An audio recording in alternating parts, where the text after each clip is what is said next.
Yo, welcome in, man. Today is March the 3rd. We have, I think it's like 7 games on the board for today. Not the greatest slate, but it is a couple things that I want to fire off on, if I'm being honest. So we're going to jump into it for today, man. I did not end up making any official plays yesterday. The ones that was on the short list yesterday, probably about broke even.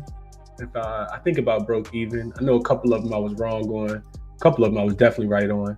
But neither here nor there. Denver and Boston did stay under the total. Portland team total did go over, so that would have been a loser. Obi Toppin and Quickly did go opposite. Toppin went under, Quickly went over. The OKC team total was easy, and then the Lakers and Clippers under 220 was a winner as well. So about even. I think actually a little bit of profit if you were to tell any of those plays, but didn't make anything official yesterday. So we will jump into it for today. Good morning, Ann. Says hi, Chris. Says hi, go Chris. And chat. Monday, I'm ready to win some dollars in the NBA right there with you. Good morning, Tasha. What up, Justin? What up, Cheese? Morning, Paul. Appreciate you for tapping in. What up, Bryant? Says Lakers second place. Are you kidding me? They keep winning. They just can't find a way to lose a game, man. Shout out to the Lakers. Noam Powell did get hurt early yesterday, but it is what it is. You just play who's in front of you. Boy's been on fire, man. What up, Rain? Appreciate you for tapping in. DJ Prop says I bet LeBron to get a double-double, went to bed with him having 9 assists to start the fourth quarter. This man finishes with 9 assists. I'm hurting this morning. Yeah, the offense kind of dried up late. I did stay up and watch the rest of that full game last night. The offense kind of dried up late. But it was enough to get the win. Enough to get the win last night, man. What up, Marquise? Good morning, Jay. Says, how do the Lakers keep winning with no bigs? It's JJ Redick and his heart, man. They out there rotating. They doing what they need to do, man. And Zubac ain't, I guess Zubac all right, but it ain't like you about to run your offense through him. So today's NBA, you could win without a big, man. You could definitely win without a big. It's not like you about to get Zubac the ball 50 times and tell him to go get a bucket. All right, let's jump into it for today, man. Enough of that. Let's go with jaXon as we always do. Let's see. What did I ask jaXon this morning? I asked jaXon about so jaXon is your AI sports betting handicapping tool, partner, whatever you want to call it. jaXon is most of the time pretty profitable when I'm inputting stuff into jaXon. Today, so there is a referral code in the description of the video, as it always is. Save yourself tons of time and research on player prop, size, totals, whatever it is that you're looking for, especially if you handicap it yourself and then you ask jaXon. I think that's always the better way to go, in my opinion, is to handicap it and see if jaXon likes what you like. But neither here nor there. I'm asking jaXon about the best ATS NBA bet for today. And I'm gonna just let it populate for a second. It says, ooh, I actually like this one too. It likes the Wizards plus the 9. Says the Wizards have covered 8 of their last 10 games. The Heat are struggling offensively and have key injuries. The Wizards are 8-2 ATS in their last 10, showing consistency covering spreads as underdogs. They recently pulled off an upset against Brooklyn, but have been competitive in most of their games, even against stronger opponents. Miami's offensive struggles. The Heat have been inconsistent offensively, scoring 86 or fewer points in 3 of their last 7 games. Injuries to key players like Andrew Wiggins, Bam Adebayo could further limit their scoring potential. The Wizards, while not a strong team overall, have shown resilience and ability to keep games close. Their recent form and ability to cover larger spreads make them a solid pick. Miami's defense is strong, but their offensive inefficiencies could allow Washington to stay within 9 points. The Heat are 1-6 against the spread in their last 7 games, struggling to find consistency. This makes it difficult to trust them to cover such a large spread. Washington has been reliable underdogs covering spreads against teams with better records. So jaXon does like the Washington Wizards. I kind of like the Wizards too, man. I really, really do. I saw a +9 earlier. It was at 12.5 last night. I didn't jump on the number. I actually like the under as well. Didn't jump on that, and I'm glad I didn't because the total's kind of where it was last night as well. So jaXon likes the Wizards plus the points, and kind of do too, man. Kind of do too. Let's jump into it for today. So first game we got up is the Portland Trail Blazers and the 76ers. We'll go injury report first and foremost. The Portland Trail Blazers, of course, can submit late because they did play yesterday. They actually went to overtime in Cleveland yesterday.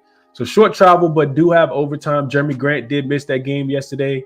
Robert Williams potentially could return today. I'm interested to see what happens with Deni Avdija. He had a 30-point triple-double yesterday. I think the first one of his career. He's going to be important, in my opinion, in this game. So we'll see what happens with Deni Avdija. I kind of want to take Portland, though, if I'm being honest. The Philadelphia 76ers, of course, will be without Joel Embiid. Kyle Lowry is listed out, and Paul George is listed as questionable. We'll see if Paul George actually plays. I kind of feel like Paul George will play, but we'll see. Nobody knows for sure, of course.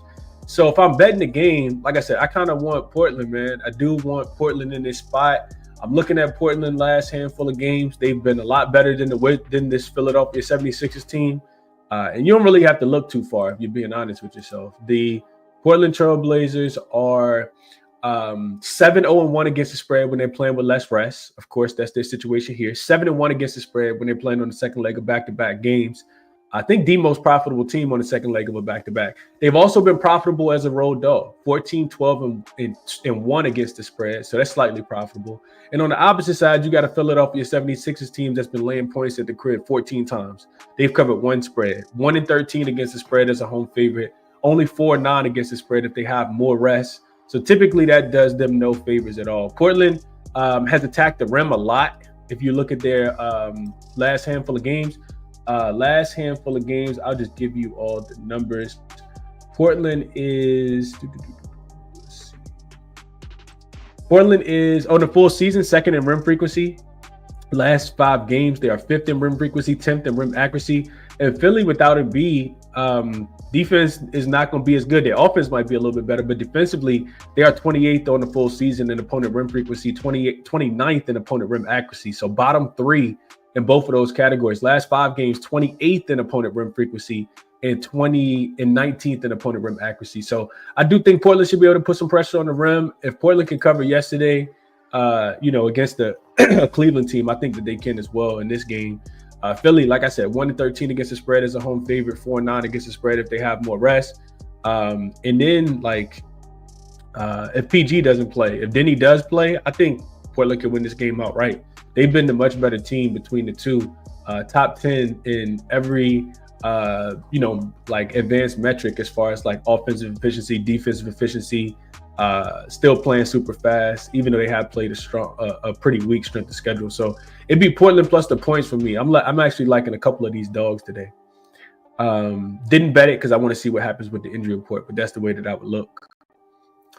Let's see. What are we seeing here? What up, Savant? Appreciate you for tapping in.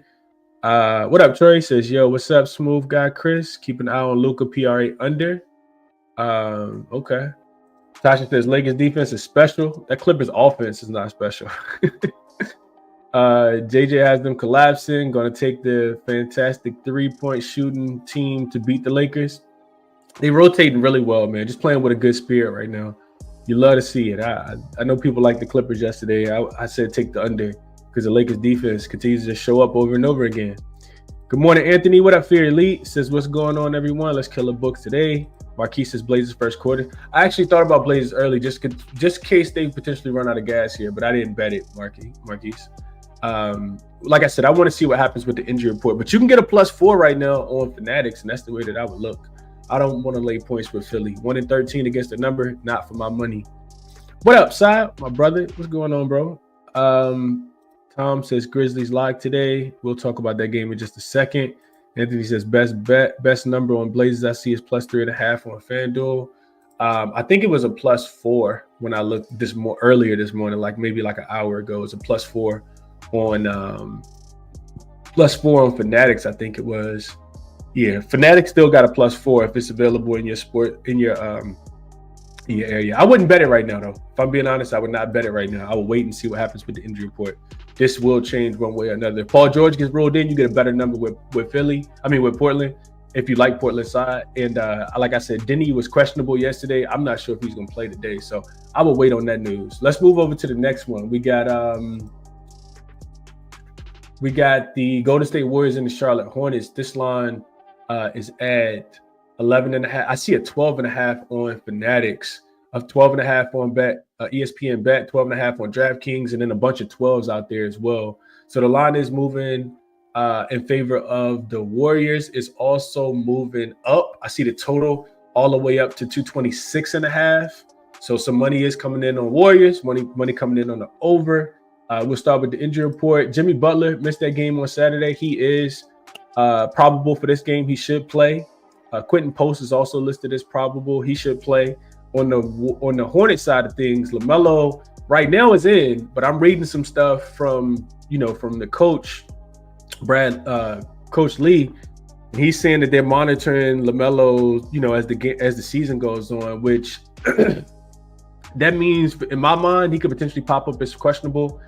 You also got Bridges on the injury report. I think he is more probable than questionable. And then Seth Curry, I'm thinking he's going to play because his brother's going to be, on the opposite side. So I'm thinking that he's going to play. So when I'm looking at this matchup, the first thing that jumps out to me is that these two teams just played February 25th. So last week, Golden State absolutely smoked the Charlotte Hornets. And they have been smoking the Charlotte Hornets. They've won 4 straight. They've covered 4 straight. But they beat them by 40. I think it was right on 40 the last week when they played. They were laying 17 points. That game did go up and over the total of 218.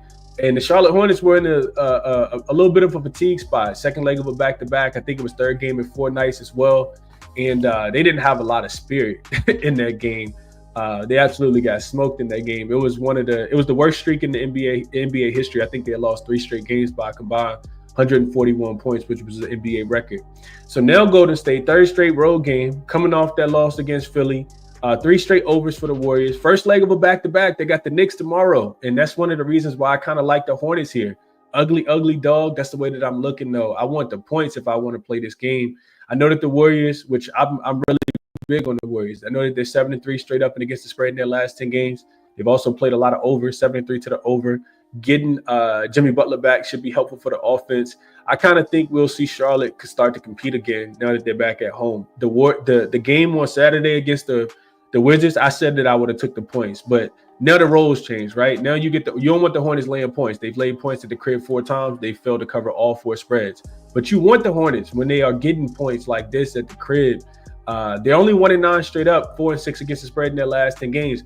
But now the difference in this game is they're not laying points. The difference in this game is their second game back home versus it being their first game back home. That was their first game back home against the Wizards since the All-Star break.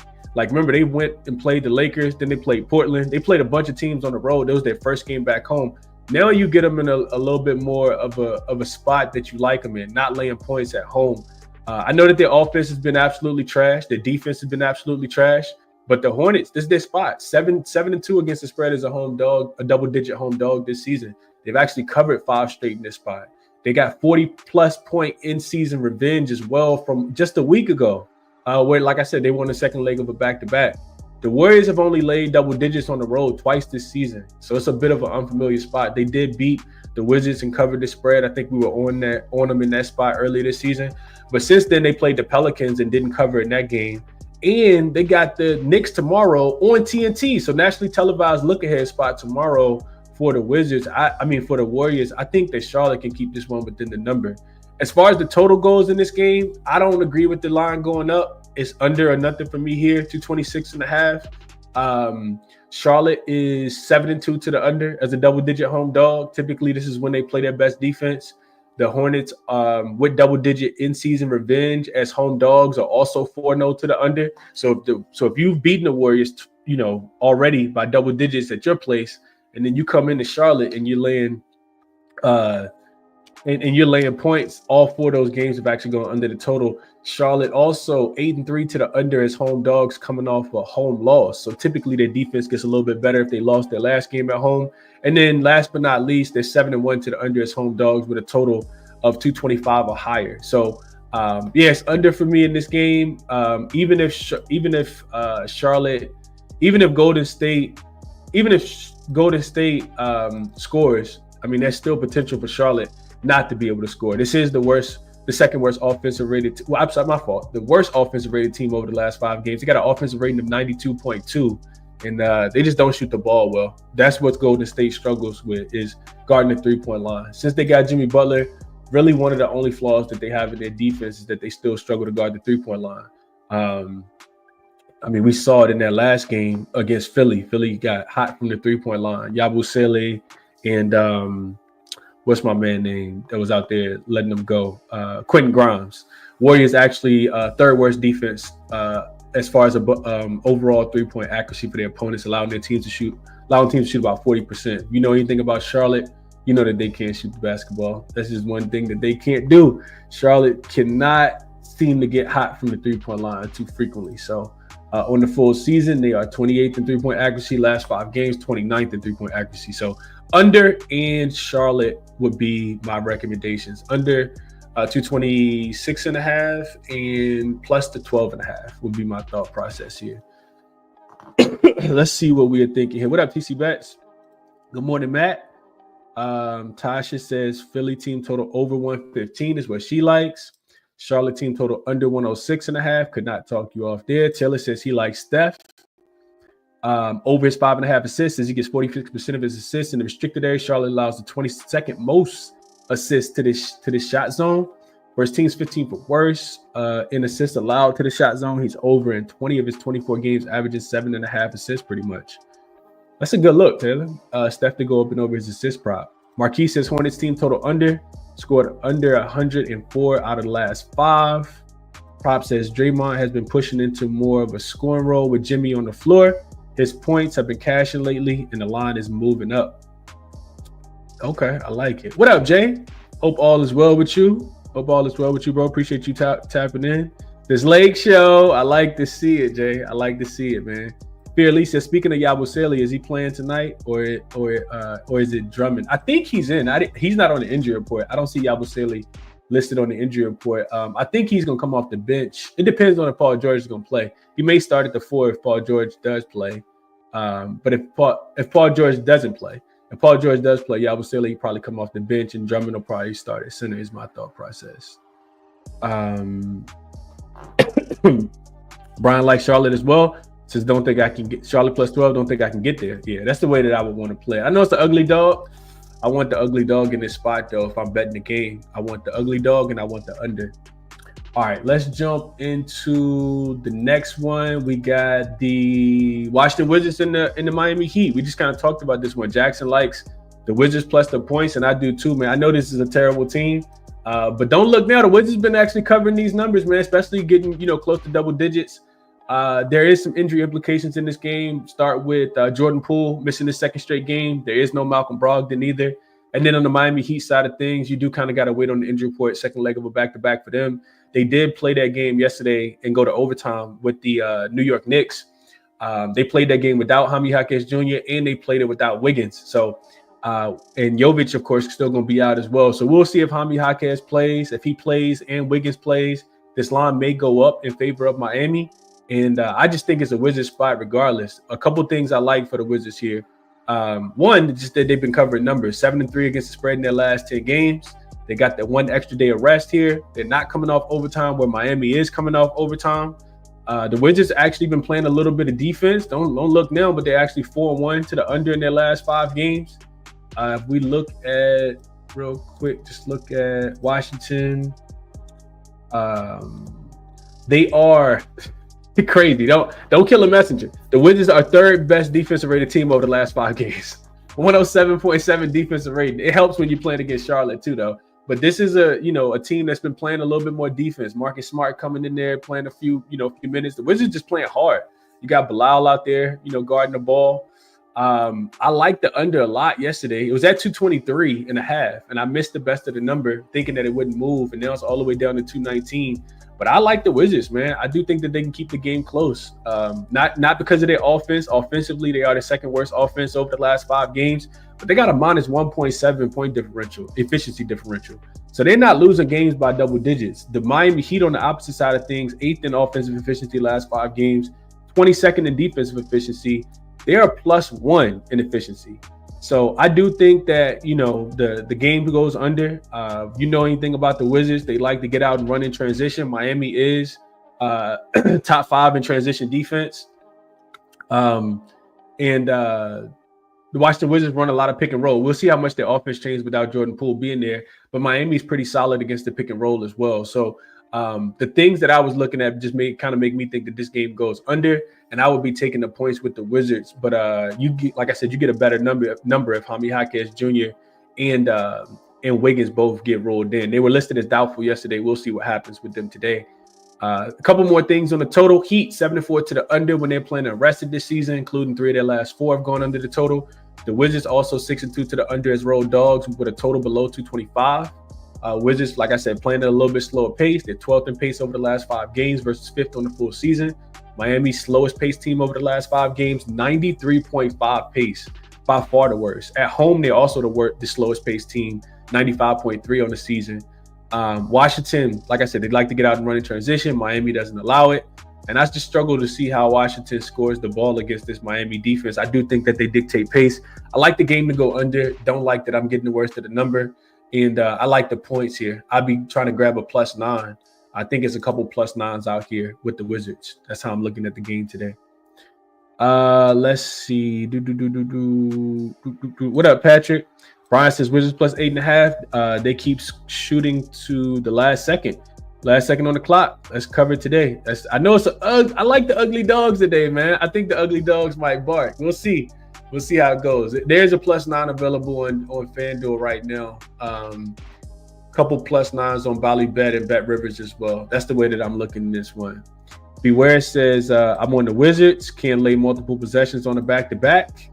Right there with you, man. I'm right there with you. Real quick, let's just see what the Heat are.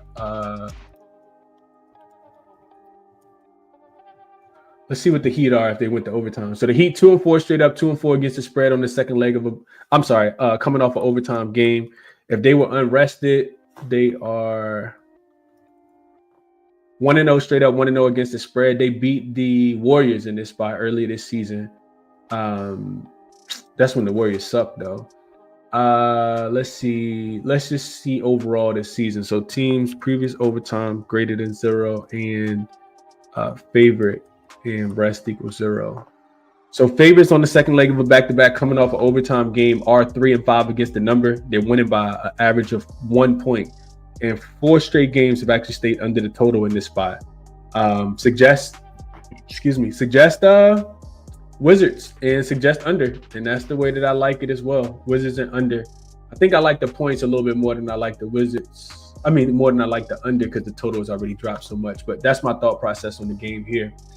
All right, enough of that one. Let's go over to Atlanta and Memphis. So injury report first. We got Ja Morant listed as questionable.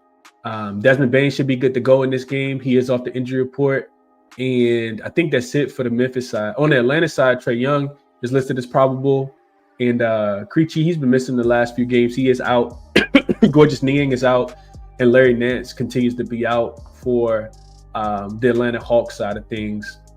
Now, we talked about, situationally, like not liking Memphis. This is a third game in 4 nights for them as well. They have just not been covering the number. I know that this number is favoring them because it's open at 6.5. It's actually up all the way to 8.5. You can actually get a 9 in favor of the Atlanta Hawks. And that's the way that I would play this one, man. I know that they have not been good defensively last 5 games. They are 25th in defensive rating. But I just can't lay with Memphis right now. 24th in defensive efficiency last 5 games. I know that they are coming off back-to-back losses, so they probably be super fired up and motivated in this spot. Losing to the Knicks on Friday, then losing to the San Antonio Spurs on Sunday. But until they can show me that they can get stops, I can't lay points with the Memphis Grizzlies right now. 24th in defensive efficiency. They got a defensive rating of 119.5. And Atlanta has been more profitable. Well, Atlanta has been profitable on the season when they are, a dog for whatever reason, especially a road dog.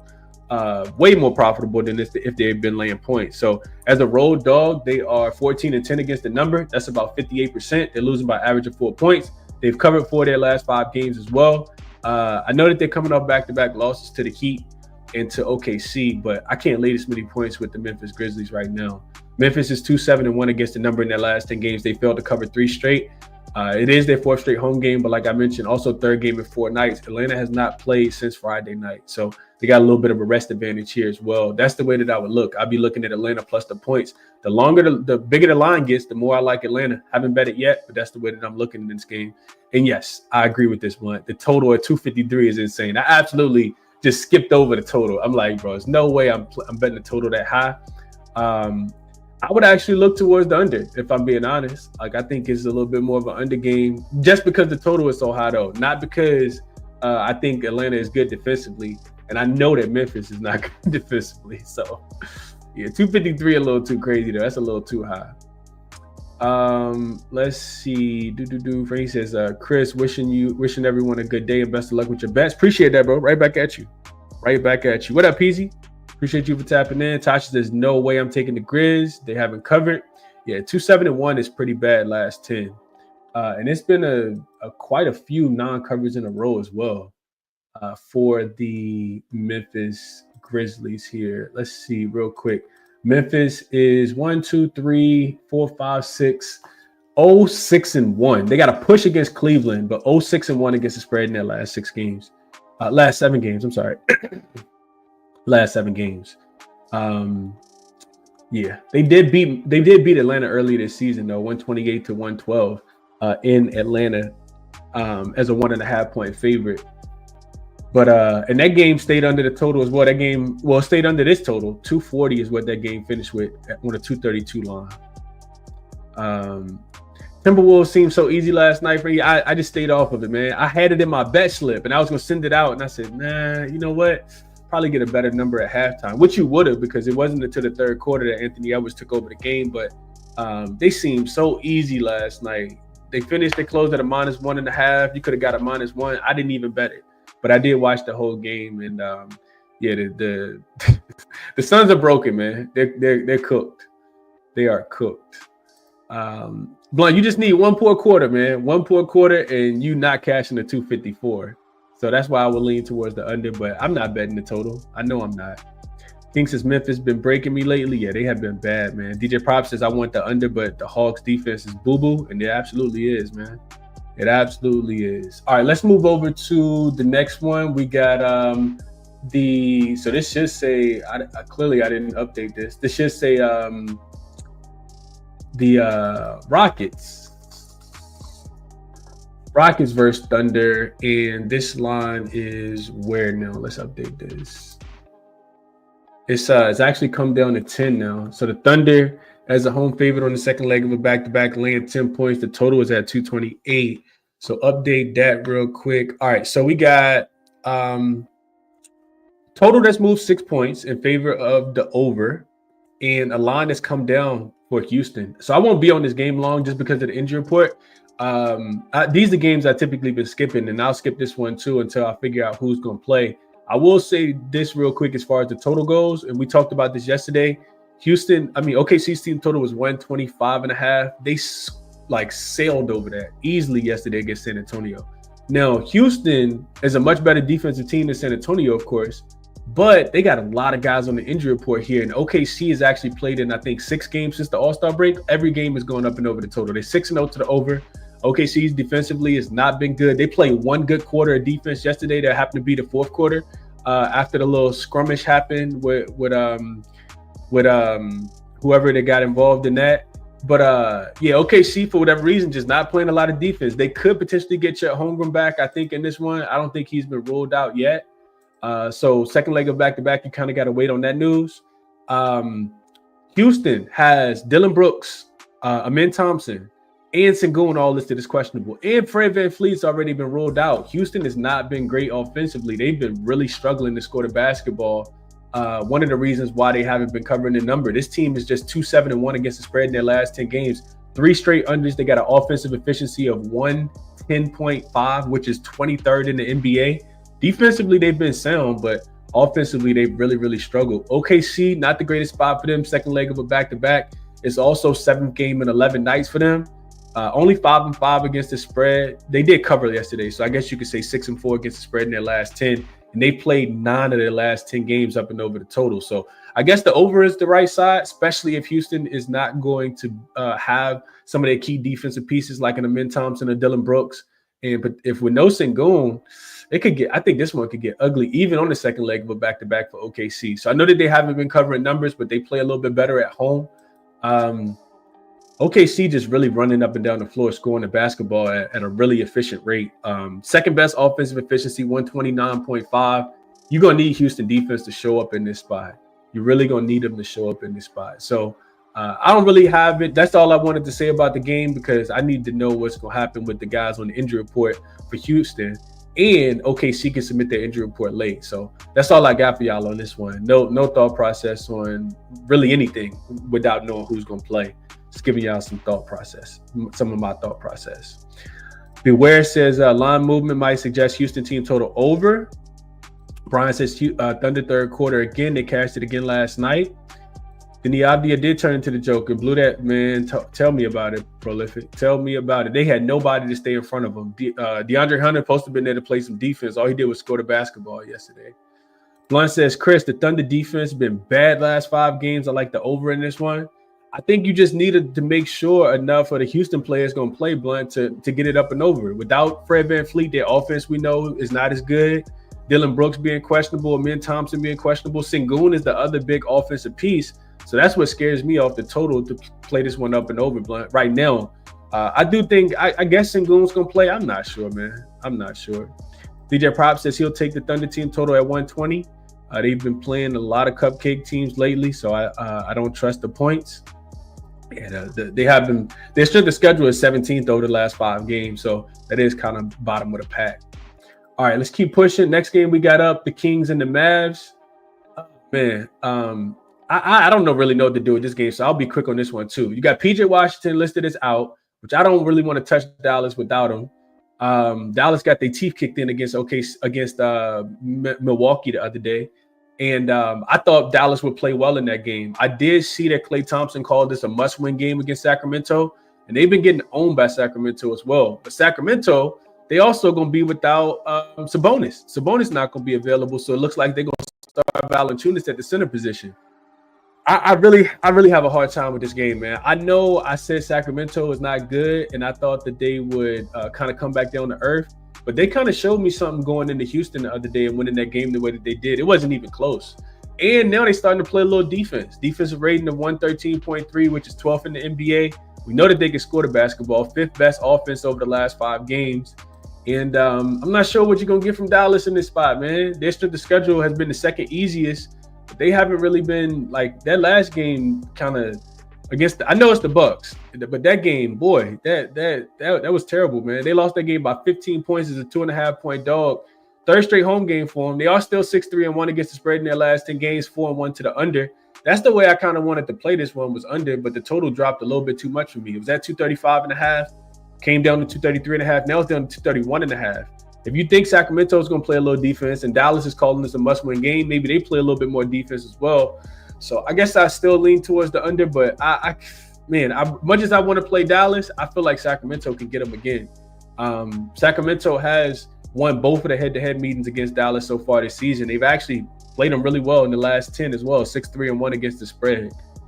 So I don't really have a strong opinion on this game, but just kind of giving y'all my thought process on it. That's my thought process on this one. Justin says he'll play the Mavs minus the 1.5. Mari says Mavs was the favorite. Now they're the dog. I do see that. Okay, you're right. Yeah, now they are the dog. I was kind of waiting for it too because I don't feel like the Mavs should be laying points. But I do think I don't know, man. Kyrie gonna have to really get in his bag tonight because Sacramento got a lot of offense. They got a lot of offense, man. I think it's pretty telling that they opened as just a 1.5-point favorite as well. But I don't want the Kings though. Even if the Kings the right side, I don't want the Kings just because I know that they can revert back to not playing defense. Sabonis is out, Brian. He is out. And Mavs are +1 now. DJ Props says maybe you just bet Kyrie to get 30. I can see that. Sacramento's not going to be able to guard him, not in my opinion. But you're going to need Max Christie to play well. You're going to need, Klay Thompson to play a lot better. Klay Thompson actually got benched in that last game because he wasn't guarding anybody. And Sacramento's offense scares me a little bit, man. They actually putting it together right now. And I don't like the Mavs they have no true center now. Moses Brown is not a true center. He's somebody that can get some rebounds, but he's not a true center at all. I saw Giannis dunk on his head in the last game. All right, so let's get over to, I think it's just one more, Detroit and Utah. Be honest with you guys, I didn't really look too deeply into this one. I do know that Utah continues to cover whenever these teams play. Tobias Harris, injury report, Tobias Harris is listed as out. The Utah Jazz side of things, you kind of got to wait on the injury report. They end up covering last night because they lost the game, I think, by 6 or 7, and they were getting 7.5 points against the against the New Orleans Pelicans. This is their 7th straight home game as well. Second leg of a back-to-back, of course. This is 7th game in 11 nights. They played a bunch of games. They also 9-1 to the over, I think. Defensively, they've been really bad. But you kind of got to wait on the injury report because last night they were without, Colin Sexton, Lauri Markkanen, Walker Kessler, John Collins, and Jordan Clarkson. So I'm not sure who's going to play in this game for Utah. Detroit has been an absolute wagon. They also lost to Utah earlier this season. Utah's actually won 4 straight against Detroit. So for whatever reason, Utah, even if they're the worst record team, they got a worse record. They've been playing Detroit really, really well. They beat them in Detroit earlier this season as a 4.5-point road dog. Back on December the 19th, that game went up and over the total of 227. This one is at 230.5. I do kind of feel like Detroit should be able to score the basketball, but I'm just speculating because, like I said, I don't know who's going to play on the Utah side. So those are my quick thoughts on this game. No idea, like I said, who's going to play for Utah. You kind of got to wait with them being on the second leg of a back-to-back. So I'll just think about the game a little bit more as we get more information on the injury report. But let's get into a quick recap, and I'll tell you guys what I'm looking at in today's slate. And it's ugly plays. It's ugly dogs, actually. The Wizards plus the points. I think you can get a plus. You can get a +9 right now. But even before that, if Portland has Denny Avdia and Jeremy Grant returns, I do like them plus the 4. You can get a +4 right now. I also like Charlotte plus the 12.5. I also like the Golden State Charlotte game under 220. Looks like 226.5. The more it goes up, the more I like the under.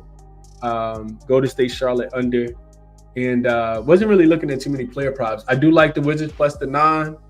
That total is actually starting to trickle back up. I see a 220. I like the under in that game as well.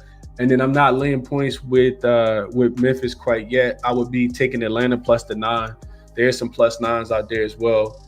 Houston and OKC, I'll wait on the injury report for. Sacramento and Dallas, I'm not betting that game. And Detroit and Utah, you kind of got to wait on the injury report. So these are my thought processes. I haven't bet anything. I do think you got to wait on the injury report for a lot of these games today. But this is the way that I would be betting if I was betting anything today. And those are my thought processes on the game, man. Resources, as always, are here. jaXon likes – what did I say jaXon like? I forgot already. Oh, jaXon likes the Wizards plus the points. I do too. I think the Wizards are the right side today.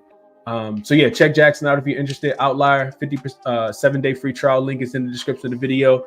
Moneyballer, same thing, 50% off using code ChrisBeCappinn, 2 P's, 2 N's. And that's what I got for y'all today, man. Best of luck on all your action. Enjoy your Monday, and I will catch you in the next one. I'm out.